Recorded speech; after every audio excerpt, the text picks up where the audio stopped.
Hello everyone, my name is Marcus G. Welcome to my channel. Before starting the video, please go ahead and hit the subscribe button, and give this video a like up. Rosen's last appearance on the show is in the first episode of Season 12. The premieres are almost here. For the first time since all the way back in May 2023, fans of NBC's One Chicago are finally just days away from brand new episodes of Chicago Fire, Chicago PD, and Chicago Med. All three shows ended with some important questions yet to be answered last season, although some cliffhangers were more life or death than others.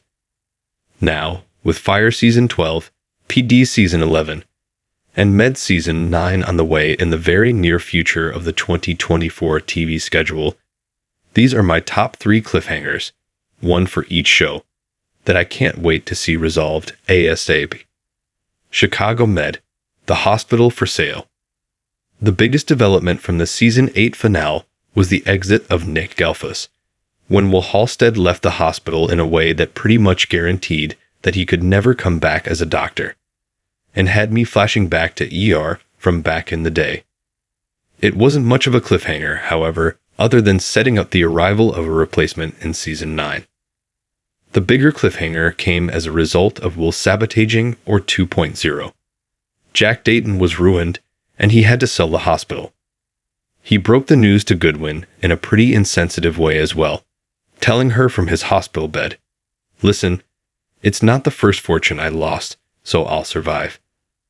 Not sure about all of you. I have no other recourse but to sell the hospital." Something was bound to go wrong once Med became a for-profit hospital, but going up for sale before the end of Season 8 came as a surprise.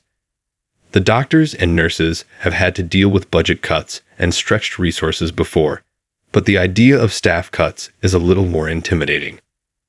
Luke Mitchell joined the Season 9 cast to play Dr. Mitch Ripley, so Goodwin was able to hire somebody new rather than struggle on with the ED short of an attending. That doesn't necessarily mean that everybody else's job is safe, or that they can get back to business as usual as it was before Jack Dayton. And was that truly the end of or 2.0 for Crockett? Secondary cliffhanger. I also can't wait to see what happens next for Dean Archer after he ended Season 8 facing hours and hours of dialysis while waiting on a kidney transplant.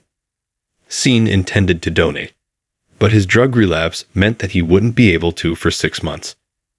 Hannah was on hand as support for both Archer men, and more than 6 months will have passed in real life between the end of Season 8 and start of Season 9, so I'm curious to see how much has happened over the course of hiatus. Chicago Fire. Mouch was shot.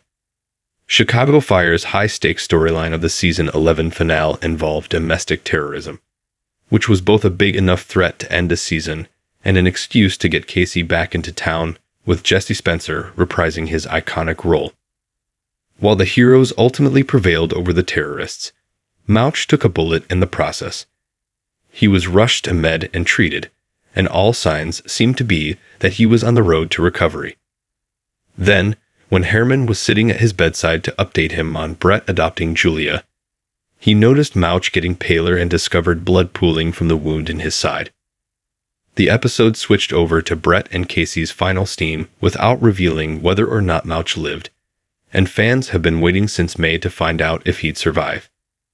Given that we already know Cara Kilmer and Alberto Rosend are leaving in Season 12, I'm feeling good about Mouch's survival so that we won't lose a third cast member. Whether he'll be able to get back to the job is a bigger question. After all, Mouch isn't on the younger side of the Truck 81 firefighters. There's also the paramedicine program, which could be in jeopardy if Brett is leaving and Mouch is out of commission. Secondary cliffhanger. Of the 3 Chicago Fire Season 11 finale cliffhangers, I haven't been particularly concerned about Casey's proposal to Brett ever since the news that Cara Kilmer is leaving. That said, I do have questions about Stella and Severide. Taylor Kinney will be back in Season 12, but that doesn't mean that everything will be perfect between him and Stella. She had to go and get him, after all, and I can see that as a lingering issue. First look images for the premiere prove that he will be back in action with Squad 3 though. Chicago PD. Ruzek's fate. Unlike Fire and Med, Chicago PD doesn't really have multiple cliffhangers to choose from, since the intelligence unit ultimately closed the case. The big unanswered question was about Adam Ruzek's fate. He was shot by young Callum Beck, despite trying to talk the young boy down in a fantastic performance by Patrick John Pfluger, and he was left to die by Samantha. Burgess fortunately found him in time to call an ambulance while he was still alive, but there was a whole lot of blood by the time he was rushed into surgery. And the final credits rolled back in the spring without confirming if he lived or died. My money is on Ruzek surviving just like Burgess did after she was shot at the end of Season 8, but even the best-case scenario could involve some lingering effects. After all, the 200th episode of PD centered on Burgess still being haunted by being shot. Surely Ruzek can't just brush this off, even if he is back to full health, right? There's also the question of whether Burgess will keep her promise to Samantha to say that she'd shot Adam rather than Callum. Secondary cliffhanger. PD didn't close Season 10 with other urgent unanswered questions, but I do have one that developed over the long hiatus between the Season 10 finale and Season 11 premiere. How many episodes will Upton be in before Tracy Spiridakos departs as a series regular? The actress is leaving at some point in the 11th season, and I'm certainly hoping that she stays longer than the 3 episodes with Jesse Lee Soffer as Halstead in Season 10, but only time will tell how much time we have left with Upton. As for Ruzek, he doesn't appear in any of the first look photos for the Season 11 premiere or the newest One Chicago trailer, but the new sneak peek has dropped some clues about other characters.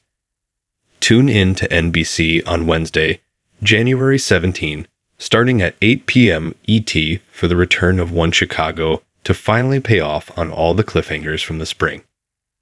These 3 will be the first of the 9 Wolf Entertainment shows to return in 2024, but Law and Order, SVU, and Law and Order. Organized Crime will all be back on January 18. The 3 FBI shows will be back on CBS on February 13, and the first looks at FBI. International preview the resolution of that show's explosive cliffhanger. Thanks for watching this video.